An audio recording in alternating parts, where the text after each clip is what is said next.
Hare Krishna, this is Chaitanya Chandra Das in Juarez, Mexico, at our new little preaching center, a family home that's allowed us to open up their place to use as a preaching center. Been coming here to Juarez since around 2013. And done many programs here over the years, and decided that I'm going to start. Been encouraged by the many people here that they would like me to be the initiating spiritual master for this little area here, since I've been coming here for so many years and cultivating people, doing kirtans, distributing books and prasadam for 12, 13 years. Anyway, they're all encouraging me, pushing me, please, we want you to be the guru. And I'm like, all right. Anyway, so I've been already in the works, but this lecture, this essay right now, is on Srila Prabhupada's position as the founder Acharya at the present and in the future. So, Srila Prabhupada's position as the founder Acharya, he established ISKCON in 1966 with the plan of making it according to the orders of His Divine Grace, Srila Bhaktisiddhanta Saraswati Thakur, Srila Prabhupada's spiritual master, who opened up the preaching in India with 64 temples in the Gaudiya Math. And he gave instructions that there should be a GBC.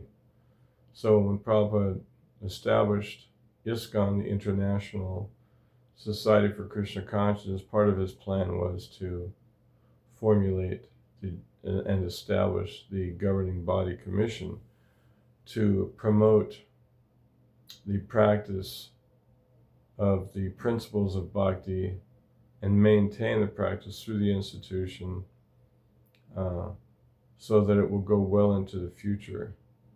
Prabhupada was a very great leader. He was able to preach to and motivate people of all walks of life and all temperaments, and he was very strictly following the orders of his spiritual master. So, obviously he's the founder.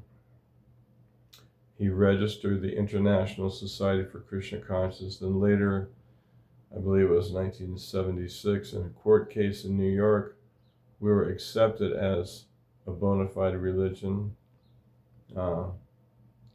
in the United States of America.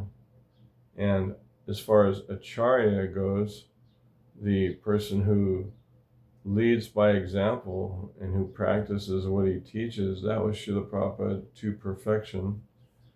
And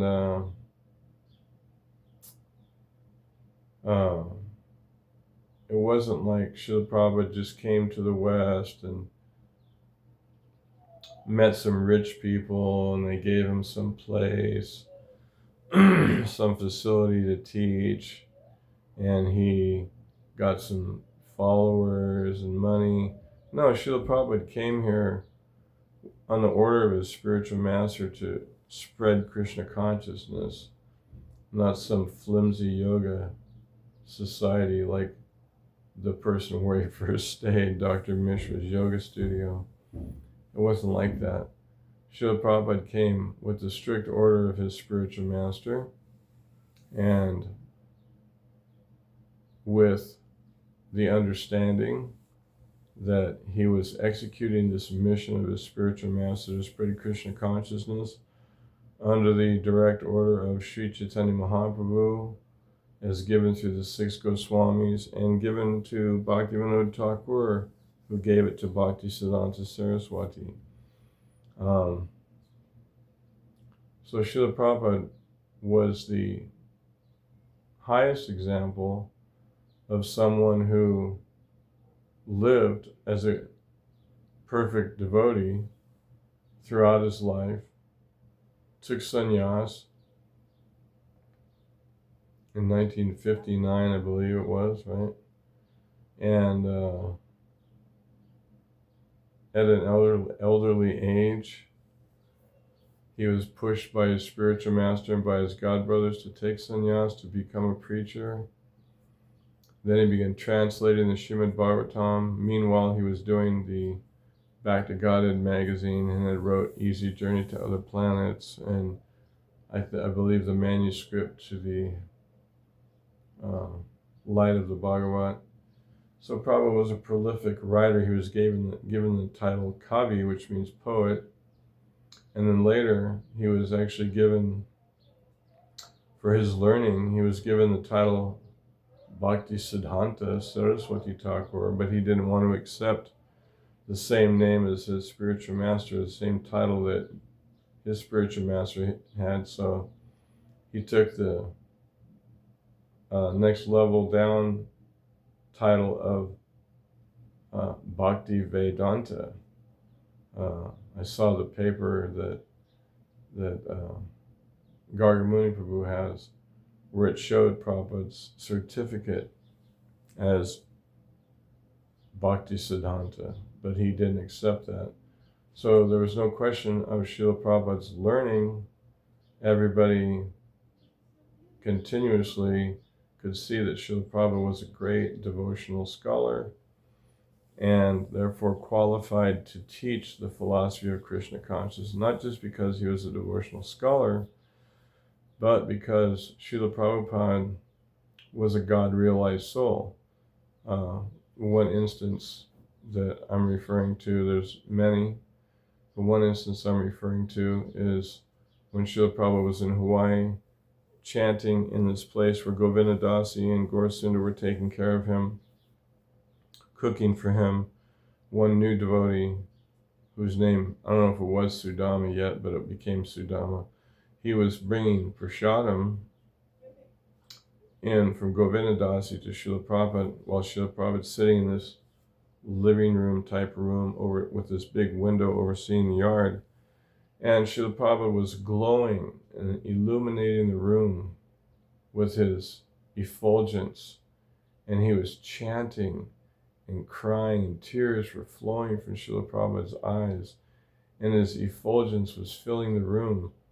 And Sudama got scared and walked backwards out of the room back into the kitchen. And Govinda Dasi said, "Why didn't you bring Srila Prabhupada his prasadam?" He said, "Well, he's sitting there and he's chanting and he's crying. His effulgence is filling the room, and I just didn't know what to do like that." And she goes, No, that's just Prabhupada's Krishna consciousness. You should go bring him his prasadam, right? So he goes into the room, and then Srila Prabhupada asks him, "Why did you go back? Why didn't you bring me the prasadam?" And he goes, "Well, Srila Prabhupada, you were chanting and crying." And Prabhupada said, "No." He said, "By the grace of my spiritual master, I am always seeing Krishna." He told him that. And then Sudama started crying. Prabhupada said, "So why are you crying now?" And he said, "Well, I've never met anyone like you before, Srila Prabhupada." Prabhupada said, "Yes, that's the divine arrangement." So Srila Prabhupada, because of his perfect surrender to the order and desire of his spiritual master, the spiritual master, according to Srila Prabhupada, gave Srila Prabhupada the blessings to see Krishna all the time. So when we look at the history of Srimad Bhagavatam, and we look into the history of the 12 Acharyas, the great Mahajans, most of them, according to what I know, they all have a wonderful relationship with the Supreme Personality of God, like Bali Maharaj. He surrendered to Lord Vamanadev and had this beautiful rasa. Bhishma Dev was surrendered to Krishna. These great devotees are absorbed in their loving service to the Lord. They're not absorbed in the material energy. There's no taint of material energy in the Srila Prabhupada's consciousness. He was a fully liberated soul, as we could see many, many times demonstrated by his superior spiritual intelligence, because Prabhupada quoted this one verse, which I don't have memorized, but it's the verse where when you understand Krishna, the Supreme Personality of God, you understand everything else perfectly. By understanding Krishna, who's the source of everything, then everything else is understood in its correct place. So Srila Prabhupada, like Parikshit Maharaj, who also was a God-realized being after having seen the super soul in his heart, the grandson of the Pandavas, the Bhagavatam describes his superior spiritual intelligence. Because of that intelligence, he was able to guide society as the proper leader.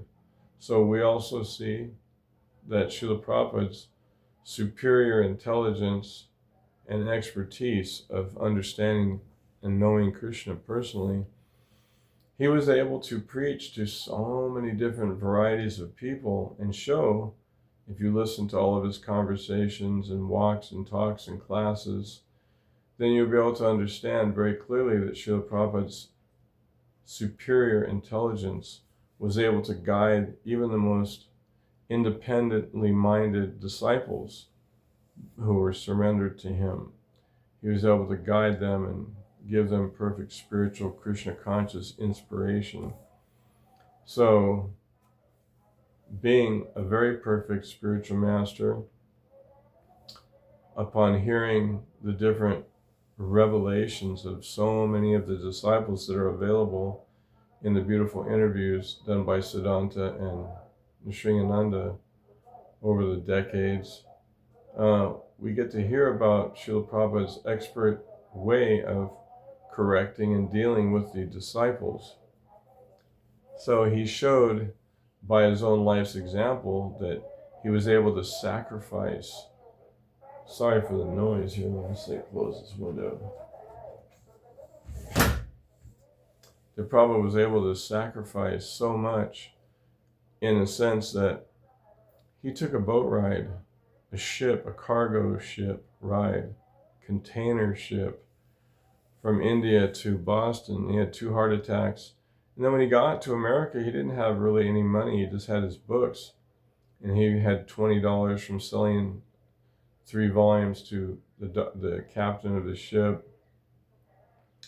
He was completely dependent on Krishna. And he writes this beautiful prayer, Krishna, you've brought me to this horrible place where everybody's covered by the modes of passion and ignorance. If you want me to come here and dance, then please make me dance, my Lord. And he's praying to the Lord so that the people here in the West, whose intelligence is covered by the mode of ignorance and the mode of passion, that somehow that the Lord makes his words, Prabhupada's words, understandable to them so they can understand the message of Srimad Bhagavatam. And by hearing the Srimad Bhagavatam, then Prabhupada quotes Srinvata Swakata Krishna Punya Shravana Kirtana, that the Lord will purify the heart and it will bring great joy to the people. So, Srila Prabhupada after that struggled for an entire year. He was staying at the yoga ashram at the YWCA. Then he went and stayed at the yoga ashram after Butler, Pennsylvania, and then in very small apartments with drug addicts, and he tolerated. It was inconceivable what he was having to tolerate, being the cultured Vaishnava that he is, by coming to New York City and then having to live with these drug addict kids and just fully dependent on Krishna. And finally Krishna sent him some nice devotees, Hayagriva and Kirtanananda, I think, were the first, met him on the street. And then gradually, because he had to leave the apartment because of the crazy drug hippie, the Mukunda and another devotee,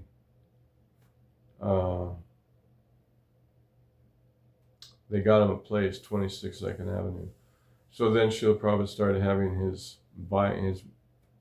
few days a week classes in kirtans. And many people came and he cooked prasadam for them. So Prabhupada's level of sacrifice and humility and selflessness were nothing short of perfect uh, in the situation, obviously, that he was in.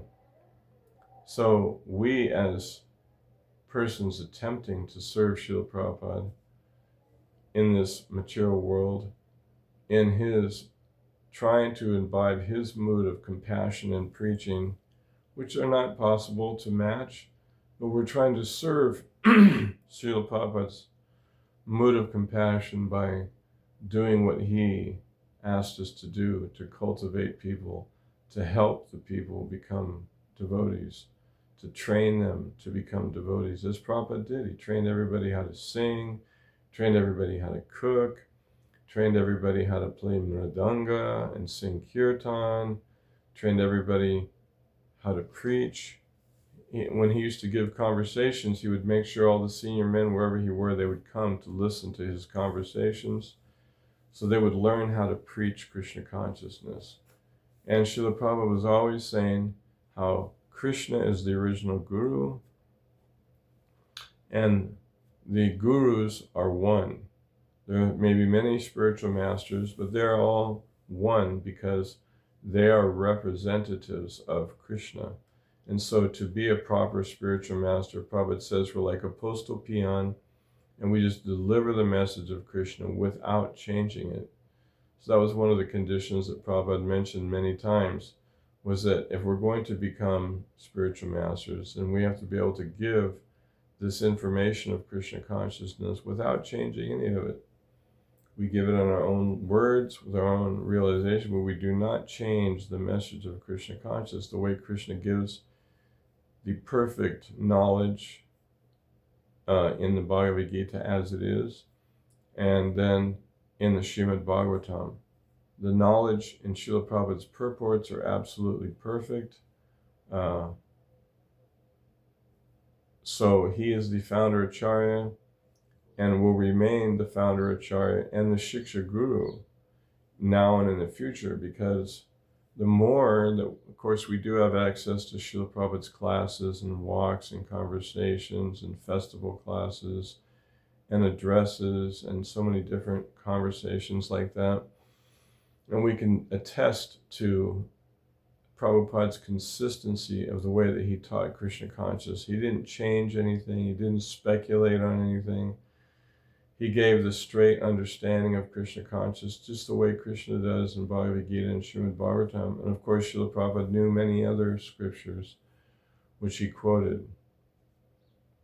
So our present context, that Srila Prabhupada is the proper founder Acharya, obviously. He's the one who started everything, sacrificed, made all the devotees himself, right, by his own spiritual potency and his great preaching. And Prabhupada said he simply wants everybody to have an opportunity to hear about Krishna, which is what he did.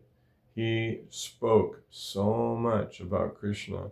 And because of Prabhupada speaking, because Krishna did give Prabhupada the ability to speak so that we could understand it, therefore his example and his words should always be honored as the primary Shiksha Guru and founder Acharya of the International Society for Krishna Consciousness. When you read Srila Prabhupada's books, when you read through the beautiful Bhagavad Gita as it is, you can see that everything is perfect. Every verse, every word. I just got done a few months ago reading the entire Bhagavad Gita, and I like to read the originals because I was brought up on the originals, so don't hold anything against me for that. I appreciate whatever's going on with the BBT, what they're trying to do to help increase book distribution. But personally, I read the originals because that's how I was brought up, and I memorized many of those verses. Not many, a few I'll say, not many. I can't pretend like I'm Vaisheshika or Dravida or somebody that knows thousands of verses. But when I was a brahmachari, I did spend time memorizing some verses with Vaisheshika and others. Anyway, the point being that Srila Prabhupada's gift of the Bhagavad Gita is perfect knowledge that he gives in the purports and Krishna's giving in the verses is we are completely dependent on understanding the Bhagavad Gita as it is, the way Srila Prabhupada preached it and wrote the purports. And because those purports and the entire Bhagavad Gita and the Srimad Bhagavatam are the actual only way that we can be inspired to surrender to Krishna properly. Because to surrender to Krishna means you have to be in the proper mood. Krishna describes that in Bhagavad Gita, that because, he tells Arjuna, because you're my devotee and my friend, therefore you can understand the message that I'm giving you. You can understand the mystery of this science. So Srila Prabhupada's purports, in conjunction with the translations of the Bhagavatam and the Bhagavad Gita, they're the perfect formula to awaken our spiritual desire to surrender to the Supreme Personality of Godhead, and to, by that surrender to the Supreme Personality of Godhead, by surrendering to the bona fide spiritual master, right? Krishna says, Tad Vidi Pradipatena. Prabhupada describes, and Prabhupada's execution of his relationship with his disciples is so perfect and so wonderful that we must study Srila Prabhupada's interactions with his disciples more and more, so that we can appreciate the love and dedication that he had for his disciples, and the compassion and the appreciation for his disciples who surrendered and tried to help him execute this mission of Krishna consciousness. So in the future, we must totally try to appreciate Srila Prabhupada's position as the founder Acharya and as the Shiksha Guru of everyone, because Krishna blessed him. Lord Chaitanya empowered him. It's described in the Chaitanya Charitamrita, Krishna Shakti Vinanahe Tara Pravartana, that only somebody who is empowered by the Lord can spread Krishna consciousness. So Srila Prabhupada was able to spread Krishna consciousness all over this planet. And now it's booming and increasing all over continually. This is 2025. He started off with one Rath Yatra in San Francisco. And now I heard last year, I don't know about this year, last year I heard there was 350 Rath Yatras on the planet every year. So from 1 to 350 Rath Yatras. And then we've distributed, I don't even know, I'm not sorry that I'm not up on the exact number of books that have been distributed, but it's getting very close, or maybe it has even surpassed 1 billion of Srila Prabhupada's books. I don't know, but it's getting really close to 1 billion books. And Srila Bhaktisiddhanta Saraswati said, if you ever get money, print books. I'd say that Srila Prabhupada did the perfect service by formulating, by creating the Bhaktivedanta Book Trust in so many countries, and translating the books into so many languages, and publishing and distributing these books in all these different languages. I don't even know how many languages we're up to nowadays. Last time I looked was years ago, and it was 90 something languages. But I don't know now how many languages these books are even published in, and how many temples there are. I don't even know how many temples there are. My dear friend Guru Prasad Swami, who just took over the zone of Gopal Krishna Maharaj in India, just Gopal Krishna Maharaj's zone in India, Guru Prasad Maharaj is overseeing 350 different sized temples. Some of them are very big. And he says he just can't visit all the temples because there's too many to visit. How are you going to visit 350 temples, right? In India. So he goes to the main ones, and, I'm in a little bit of communication with him. I asked him some time ago, I said, Maharaj, do you think I could, because I was preaching in Mexico and preaching in El Paso. And he said, yeah, you could be the guru for the Grihastas. He goes, because you're not a brahmachari, you might not be the best guru for the brahmacharis, or anybody like that. But he said for the Grihastas, yes, you should become guru. You should take responsibility for Prabhupada and do that. And anyway, that's another point. But so we get to see all over the world Srila Prabhupada's book distribution still going on. Vaisheshika Prabhu, dear friend of mine, even though I don't communicate with him that much anymore. We used to live together in the ashram back in St. Louis in the late 70s, and he taught me to sing and chant the chapters of Bhagavad Gita and Srimad Bhagavatam. And I've had so many wonderful divine experiences just being with him. And anyway, but Srila Prabhupada's future, we have to really take shelter of Srila Prabhupada now and in the future, because his mood of preaching and his understanding of the philosophy and his broad vision of how to spread Krishna consciousness, which even to this day is controversial, because he went to America,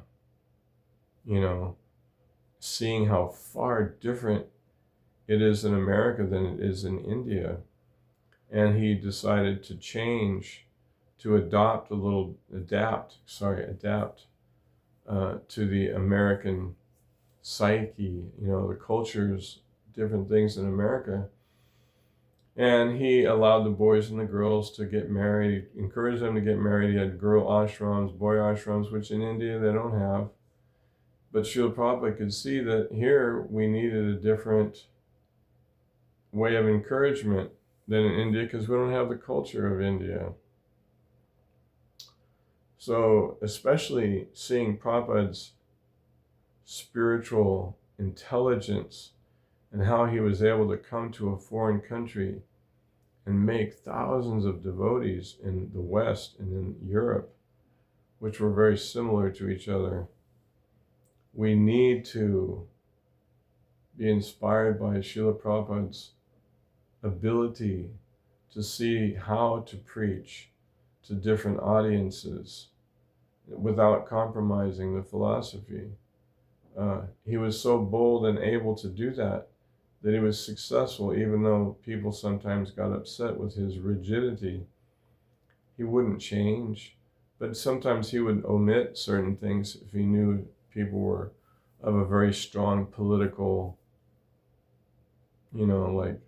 influence. And then sometimes he would talk to the devotees, well, maybe we shouldn't have done this, or maybe I shouldn't have sat on a big chair, or, I could have spoken a little bit different subject matter, but never to compromise the principles of Krishna consciousness. But so in the future and now, we have to especially pay attention to Srila Prabhupada's preaching by hearing his lectures, hearing his classes, hearing his addresses, hearing his, he went to so many festivals and gave classes, gave so many public addresses, so many addresses when he got to the temples, so many presentations Srila Prabhupada made that are all recorded. You can listen. I have them all on my phone, and I listen every day to several classes and presentations of Srila Prabhupada. So I'm thinking, yes, of course, naturally in the future, we should always worship Prabhupada as the founder Acharya and as the Shiksha Guru, because without his preaching, this movement would have never happened. Without his ability to see the differences in cultures and present Krishna consciousness in the way that he did, and this movement would have never happened. So I know there's controversial, topics with the GBC in India, how they think everything should be like the way it is in India. And those of us who have been preaching in the West for many, many years, distributing books, opening restaurants, preaching to Westerners and other people, before the whole Indian community thing became the enormous, wonderful project that now it is. But before that, all of us who were engaged in preaching to the Western communities, we all knew that it had to be different from the Indian preaching. We preach Krishna consciousness to the Indians, but we know that because the Americans have zero cultural foundation, of these principles of Vaishnavism in the Indian subcontinent, that you can't preach to them in the same way. Doesn't work. You have to give them a customized version of Krishna consciousness, a beginner's level, not a medium level or an advanced level, because some of the Indians are very educated in spiritual culture. So anyway, Srila Prabhupada was wonderful in that way, and in every way.